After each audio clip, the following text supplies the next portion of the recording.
Kevin Arras, j'ai 25 ans, je suis chargé d'études dans des projets d'éclairage d'électricité.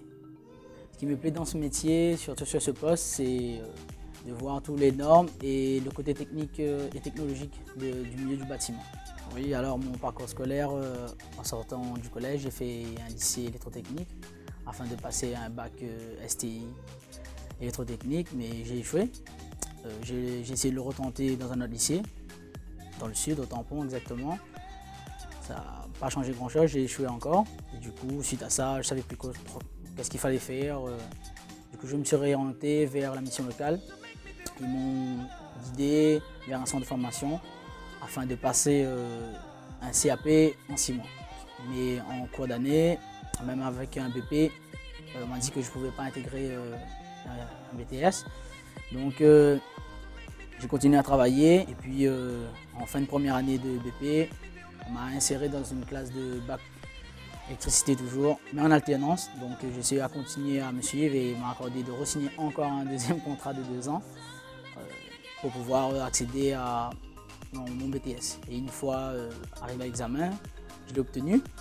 Et là, j'ai présenté mon diplôme à mon employeur et il m'a dit qu'il y a une place qui se libère au niveau du bureau. Et s'il voudrait bien continuer, rester dans son équipe, il me suivra. Donc c'est là que j'ai signé à nouveau un 3e contrat d'apprentissage en 2 ans pour intégrer un BTS domotique. Ce parcours m'a permis de me rendre compte que sans diplôme ni d'expérience, je ne pouvais pas intégrer l'emploi et ce que je voulais obtenir, l'emploi désiré. Donc je me disais tout le temps, c'est quoi encore 2 ans dans une vie, c'est quoi 6 mois, donc autant le faire. Car l'expérience, du vécu et un stage sur un CV, je considérais comme un plus-value. Ce qui m'a donné le courage de recommencer, c'est que l'employé m'a donné une nouvelle chance de reprendre l'école et de travailler en même temps. Donc j'avais plus le droit à l'erreur et il fallait assurer arriver jusqu'au bout du parcours cette fois-ci.